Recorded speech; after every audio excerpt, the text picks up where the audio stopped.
안녕하세요. 저는 올해 34살이 된 여자입니다.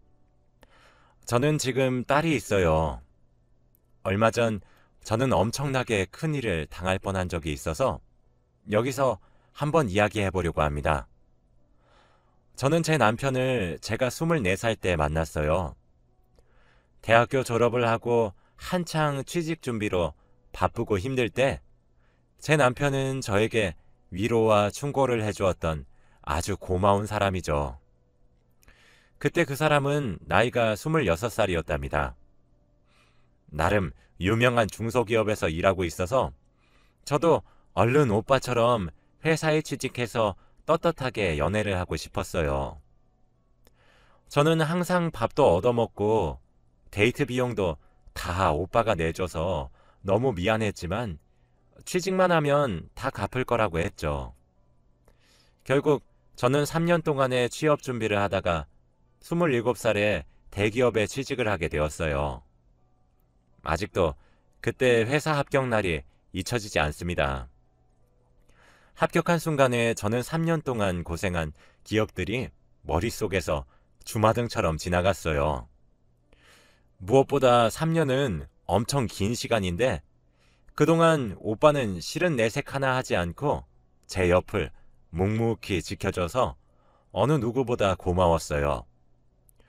그래서 결과를 오빠와 같이 확인을 했는데 저는 합격이라는 문구를 보자마자 오빠를 껴안고 같이 펑펑 울었답니다. 그렇게 저희는 회사원 커플이 되었죠. 저는 정장도 입어보고 오랜만에 화장도 하니까 정말 어른이 된 것 같았어요. 그렇게 떨리는 신입사원 시절을 보내고 있었죠. 저는 나름 회사 환경에 적응도 잘했고 선배들한테 예쁨도 많이 받는 신입사원이었어요. 저는 회사 생활이 너무 재밌고 제 일과 너무 적성에 잘 맞았죠. 그래서 시키지 않은 일들도 척척 해내면서 성과를 쌓아가고 있었어요. 제가 연차가 조금 생기면서 주위에서 같이 프로젝트를 진행하자는 제의가 많이 들어왔어요. 처음에 저는 저에게 같이 하자고 권유를 해주시는 것이 너무 감사해서 거절도 하지 못한 채 한 달에 두세 개씩 프로젝트를 진행했어요. 그런데 그렇게 하니까 정말 잘 시간이 없고 집에 가서도 일을 해야 하는 상황이 생겼죠. 그래도 시작한 프로젝트니까 중간에 빠지는 건 제 성격상 용납할 수 없었어요. 대신 해야 할 일이 너무 많아서 오빠를 볼 시간이 없었죠. 사실 제가 봐도 오빠한테 너무 무심하고 미안했어요. 솔직히 그때 저는 오빠보다는 일이 더 좋았어요. 오빠는 취직하고 나서 자기한테 무심해진 저한테 서운했는지 연지야, 요즘 너무 바쁜 거 아니야?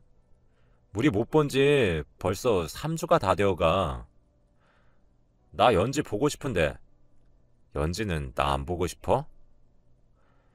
오빠, 나도 너무 보고 싶은데 일이 너무 많아서 미안해. 다음 달에는 꼭 놀러 가자. 저도 물론 오빠가 보고 싶었지만 그래도 우선적으로는 일이 먼저였죠. 그렇게 프로젝트를 성공적으로 마무리하고 일상으로 돌아왔죠. 저는 평소보다 일이 줄어들어서 여유가 생겼어요. 오빠, 우리 이번 주 주말에 여수로 여행 갈까? 그래, 좋아. 저는 이때까지 오빠한테 못해줬던 것을 다 해주려고 숙소도 제 돈으로 잡고 모든 여행 비용을 다 냈답니다. 오빠는 그만 내라면서 자기가 사주고 싶다고 했지만 그래도 저는 그동안 무심해서 미안했다며 맛있는 음식들을 많이 사주었어요. 그렇게 저희는 밤에 숙소 근처를 같이 손을 잡고 걷는데 그때 오빠가 연지야, 우리 결혼할까? 라고 했죠. 저는 오빠의 말에 너무 놀랐어요. 결혼? 나는 연지랑 같이 평생 행복하게 살 수 있을 것 같아서. 연지는? 저는 사실 아직 결혼할 생각이 없었어요. 왜냐하면 회사에서 선배들을 보면 결혼한 사람들은 거의 회사원으로 취급을 안 해주거든요. 그래서 저는 그런 대우를 받기 싫었기 때문에 결혼을 하고 싶지 않았죠. 결혼하신 여자 선배들의 말을 들어보면, 연지 씨, 세상에 기혼을 반겨주는 회사는 잘 없어. 오래 일하고 싶으면 되도록 결혼은 하지 마. 만약에 결혼이 하고 싶으면 아기는 절대 낳지 말고, 휴직기 내고 돌아오면 동기들이 내 상사가 돼 있어. 라는 반응이 대부분이었거든요. 저는 제 일을 너무 사랑했기 때문에 그 말을 듣는 순간 겁이 났어요. 그래서 오빠가 결혼하자는 말에 선뜻 대답하지 못했죠. 물론 오빠가 싫은 건 아니었지만 오빠와 결혼을 하기 위해서 제 일을 포기하고 싶지는 않았어요. 오빠, 나 결혼하면 내 일은? 일 안 해도 돼. 연지는 오빠가 벌어다 주는 돈으로 쓰기만 하면 돼. 그럼 아기는? 아기는 낳아야지. 나는 벌써부터 우리 연지 닮은 딸이 너무 보고 싶다. 저는 아기를 낳을 생각도 당연히 없었어요. 아이를 낳고 기르려면 육아휴직을 내야 하는데, 그러면 제 동기들이 저보다 먼저 승진을 할 것 같았거든요. 절대 그런 모습은 볼 수 없었죠. 오빠, 정말 미안한데 내 말 오해하지 말고 잘 들어. 나는 오빠를 너무 사랑해. 근데 내 일도 너무 사랑한단 말이야. 오빠랑 결혼 생각을 해본 적이 없어. 왜냐면 결혼한 여자를 반겨주는 회사는 없으니까. 그리고 만약 결혼을 한다고 해도 아기를 낳을 생각이 전혀 없어. 육아휴직을 내고 아이를 돌볼 동안 내 동기들은 나보다 상사가 되어 있는 꼴 난 절대 못 봐. 오빠, 결혼은 조금 더 생각해 볼게. 오빠는 제 말에 당황을 하는 것 같았죠. 저희는 아무 말도 나누지 않은 채 숙소로 돌아오고 자기 전까지 아무 말도 하지 않았습니다. 그런데 갑자기 오빠가, 연지야, 그럼 결혼이라도 하자. 대신 너 일에 절대 방해되게 안 할게. 전부 다 너한테 맞춰줄게. 신혼집도 너희 회사랑 가까운 곳에 잡고 너 일할 때 절대 안 건드릴게. 어때? 저도 오빠가 너무 좋았고 평생 같이 살고 싶었기 때문에 그날 저희는 연애 3년 반 만에 결혼을 하기로 약속했습니다. 저는 아직 저희 부서에서 신입사원이었기 때문에 결혼을 하는 게 너무 눈치가 보였어요. 너무 어린 나이에 결혼을 하는 거라고 할 것 같았거든요. 그래도 저는 저희 부서 사람들에게 청첩장을 돌리면서 시간이 되면 오셔서 밥이라도 한 끼 하고 가시라고 했죠. 그런데 저희 부장님이, 연지 씨, 지금 입사한 지 얼마나 됐다고 결혼이야. 벌써 결혼하면 애도 금방 갖겠네. 애 일찍 만들면 나중에 힘들 텐데. 라고 하시면서 눈치를 주셨죠. 그래도 저는 아이를 낳을 생각이 없으니 부장님의 말에 웃으며 넘겼습니다.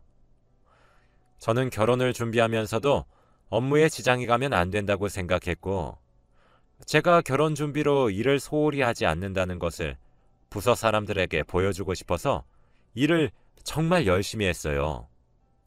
야근도 거의 매일 했죠. 결혼 준비는 주말에 했답니다. 그렇게 저는 오빠와 결혼식을 올렸고 신혼집에 입주했어요. 본가에서 회사까지는 차로 운전해서 가면 빨리 가도 40분은 걸리는데 신혼집에서는 20분도 걸리지 않았어요.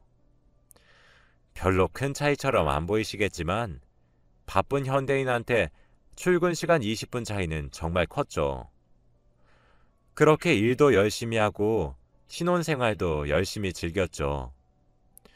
집에 가면 남편이 항상 있다는 사실에 얼른 퇴근을 하고 싶었지만 어쩔 수 없이 야근을 거의 일상으로 달고 살았어요. 남들이 1개의 업무를 끝낼 동안 저는 2개 반의 업무를 끝냈죠. 근데 빠르다고 대충 하는 것도 아니라 정말 꼼꼼히 했답니다. 그러려면 야근은 필수였죠. 남편은 처음에는 저를 묵묵히 응원해 주었지만 시간이 지날수록 연지야, 솔직히 이건 심한 거 아니야? 이게 무슨 신혼부부야. 너 일 중독이야. 나보다 일이 더 좋은 거지.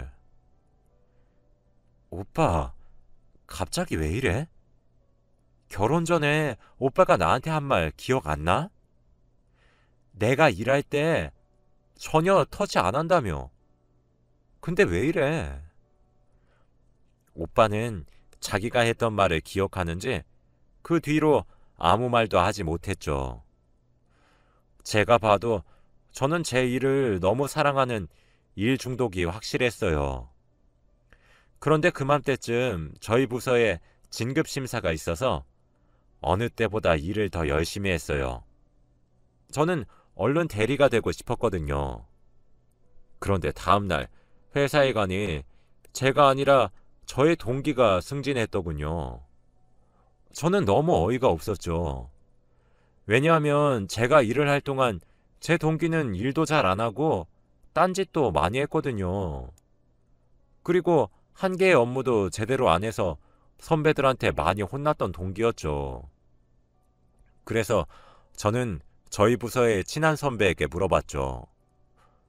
선배, 솔직히 저는 이번에 제가 대리로 승진할 줄 알았어요.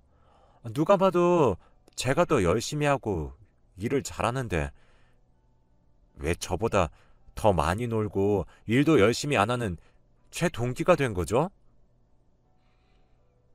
연지 씨, 그거 아직도 모르겠어?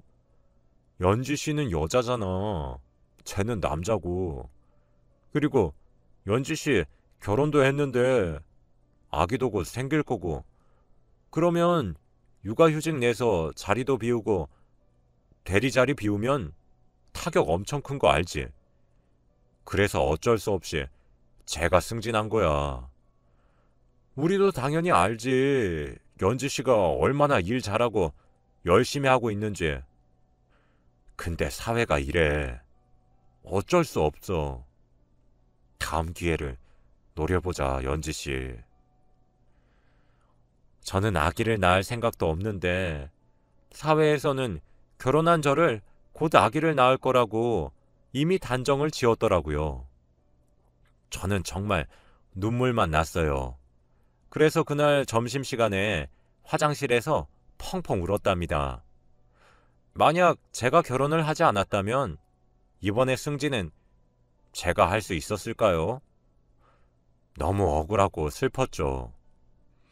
그날은 일도 손에 안 잡히고 술도 먹고 싶어서 퇴근하자마자 집 근처 술집에 갔어요. 그런데 거기서 저희 부서 사람들을 만났어요. 그런데 저희 부서의 여자 직원들만 쏙 빼놓고 남자 직원들만 모여서 술을 먹고 있더라고요. 부장님도 남자였기 때문에 친한 선배와 저만 빼고 같이 술을 마시고 계셨죠. 아마도 제 동기의 승진 축하 파티를 하는 것 같았어요. 근데 저는 그 모습을 보고도 다가가지 못했어요. 아는 척도 못하고 그 술집을 나갔죠.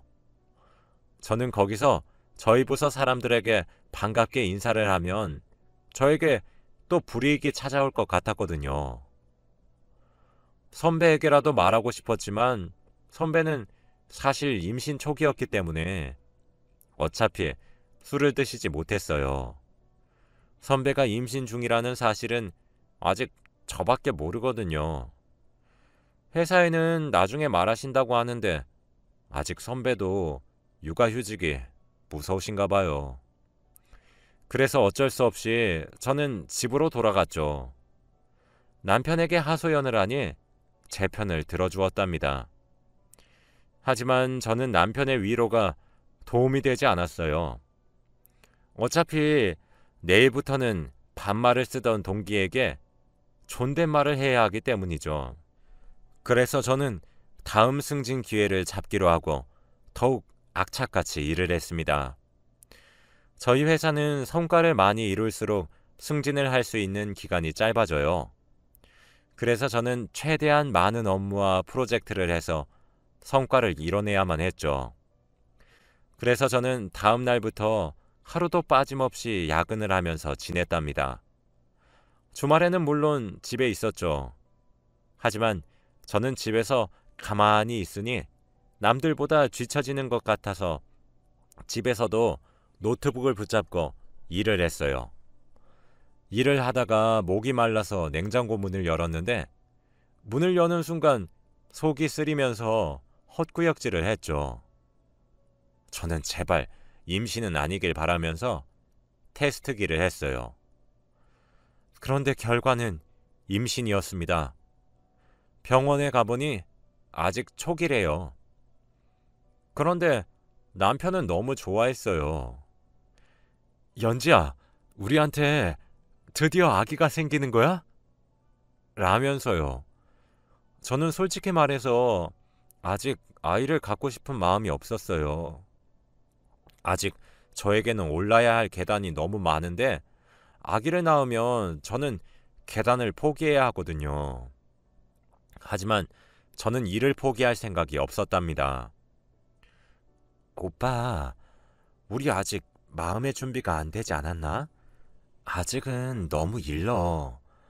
그리고 우리 아기 계획에 없었잖아. 나 지금은 승진하는 게 먼저야. 미안해. 그래도 그렇지. 어떻게 그런 말을 쉽게 하니? 넌 피도 눈물도 없구나. 저는 어떻게 해야 할지 너무 막막했죠. 하지만 승진 욕심이 크기도 했으나 오빠와 저를 닮은 저희 아기도 너무 보고 싶었기 때문에 저는 아기를 낳기로 했습니다. 우선 회사에는 비밀로 하고 눈치껏 나중에 밝히기로 했죠.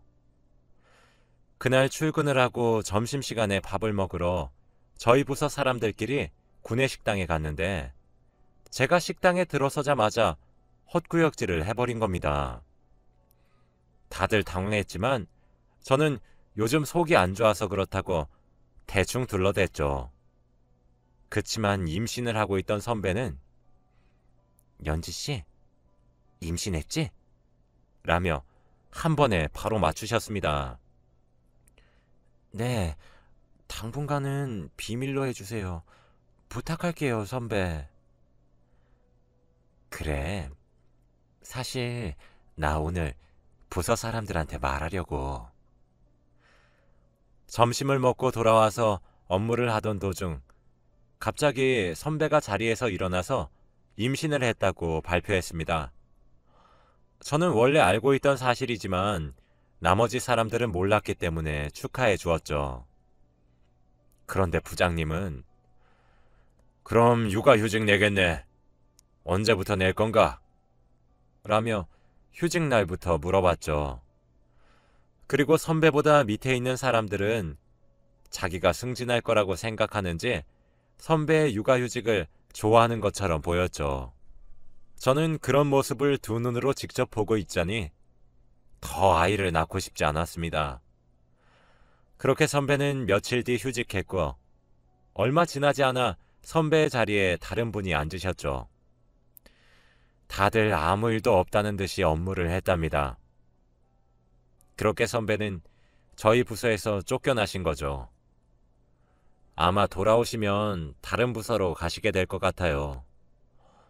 그런데 선배는 어느 정도 연차가 있으셔서 그나마 나은 것이었죠. 저 같은 신입사원은 그렇게 될 리가 없었어요. 저는 시간이 지날수록 배가 불러왔기 때문에 어쩔 수 없이 부장님께 말씀드리고 육아휴직을 냈답니다. 자리를 정리하는데 정말 눈물이 났어요. 제가 힘들게 입사했는데 아기 때문에 이렇게 되다니요. 그래도 저는 휴직기가 끝나면 아기를 베이비시터에게 맡길 생각이었기 때문에 금방 돌아오려고 했죠. 그렇게 짐을 싸고 아기한테만 집중했어요. 남편도 제가 먹고 싶은 건 몇 시간이 걸려도 가서 사와주고 매일 태교도 해주면서 정말 잘해주었죠.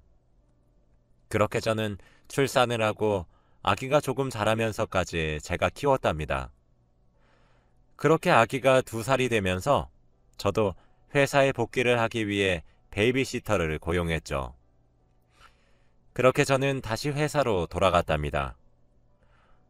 다행히 저는 다른 부서에 대리로 들어갈 수 있었어요. 바뀐 업무가 처음에는 적응이 안 되었지만 제 동기들이 저보다 더 높은 직급에 있는 모습을 보고 오기가 생겨서 더 열심히 했죠. 초심을 되찾기 위해 정말 하루도 빠짐없이 야근을 했어요. 베이비시터 분도 원래 근무 시간보다 더 오래 일을 했죠. 처음에는 남편과 둘이 있는 게 어색하지 않을까 싶었지만 그래도 다행히도 둘이 또래여서 말도 잘 통하는 것 같더라고요. 그래서 남편이 심심하지 않겠다는 생각에 저는 더 열심히 일을 했어요. 이번 부서는 부장님께서 여자분이셔서 저번 부서보다 더욱더 수월하게 일을 할 수 있었죠. 저와 대화도 잘 통했고 여자의 입장에서 고민 상담도 자주 해주셨답니다. 그렇게 저와 부장님은 친해졌죠. 저는 야근도 줄어들었고 성과도 좋게 봐주셔서 승진도 잘 됐죠.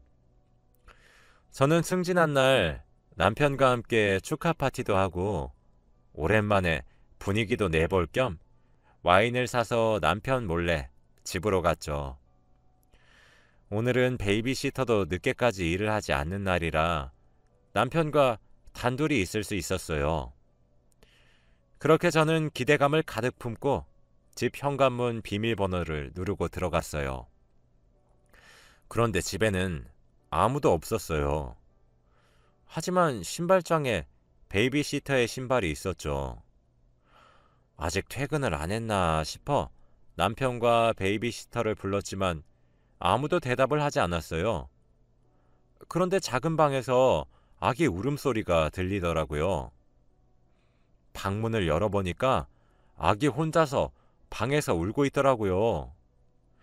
아기가 우는데도 봐주지도 않는 베이비시터와 남편에게 화가 나서 방문들을 다 열었는데 베이비시터가 안방에서 이 집의 안주인 마냥 행세를 하고 있는 겁니다.